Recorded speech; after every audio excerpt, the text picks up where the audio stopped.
আমি বলছি সংস্কার এরকম একটা বিষয়, এটা তো শুরু নেই শেষও নেই, সর্বসময় সংস্কার চলবে। একটা যে কোনো বিষয় বা বস্তুর উপরে কাজ করবার জন্য সংস্কার সবসময় কার্যকরী হয়। মাঝে মাঝে যখন দেখি যে কেউ কেউ বলে সংস্কার শেষ করে তারপরে ভোট, তখন আমার মনে হয় জিজ্ঞেস করি, ভাই শেষটা কোথায় করবেন? এটা শেষ কই, কি হলে শেষ? আপনি একটা রিলেটিভ এজেন্ডা বলতে পারেন, আপত্তিকভাবে এই সময়ের জন্য সংস্কার এতদূর আমার দরকার। আমি লড়াই করেছি 15 বছর, কারণ আমার ভোট চলে গেছে, কারণ আমার গণতন্ত্র নাই, আমার বাঁচার অধিকার নেই।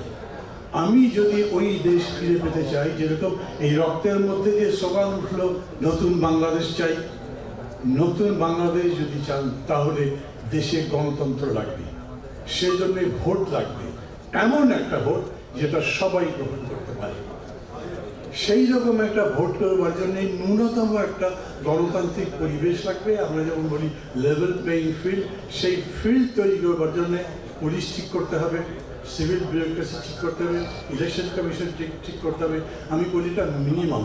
আপনি NHS যদি নাও করেন, হেলথ পলিসি না দেন, এডুকেশন পলিসি না দেন, ডেভেলপমেন্ট প্রোগ্রাম না বলেন, তাতে কিন্তু আপাতত কিছু যাচ্ছে আসছে না।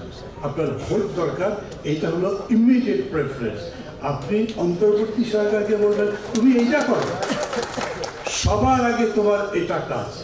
এই জন্যই বিএনপি যখন বলে যে নির্বাচনের রোড ম্যাপ চাই, অনেকে বোঝে আবার বোঝে না, সমর্থন করে আবার করেন যে প্রথম ভোট কি বলে এই সরকার যেতে না যেতেই বলেছে 3 মাসের মধ্যে ভোট দেন।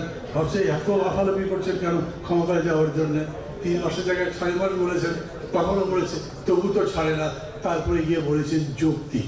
আর আমি বলছি যদি ওই রকম করে বলতে পারতেন তোমার কাজ হচ্ছে ভোটটা করা, এই ভোটের জন্য এই করতে কতদিন লাগবে তোমার, সরকার বলবে তার কতদিন দরকার। আমি তো পুলিশ ঠিক করতে পারবো না, আমি তো ক্ষমতাই নাই। আমি সিভিল বিউরোক্রেসি ঠিক করতে পারবো না। আমি একটা ইলেকশন অনুষ্ঠানের জন্য আমার উপরে দায়িত্ব নেই, সে দায়িত্ব সরকারের উপরে। অর্থাৎ সরকার বলবে এতদিনের মধ্যে ভোট, সেই বিবেচনায় একটা রোড ম্যাপ যখন বিএনপি চায় তখন খুবই যৌক্তিক কথা বলে। আমার যে আবার হাততালি দিচ্ছেন কি হয়েছে এই কথা বলবার পরে বারে বারে আপনি এটা বোঝাতে পারলেন না যে আমাদের জন্য রোড ম্যাপ চাওয়াটাই সবচেয়ে যৌক্তিক। কারণ তুমি যদি রোড ম্যাপই না দাও তাহলে নির্দিষ্টকাল থাকবে নাকি?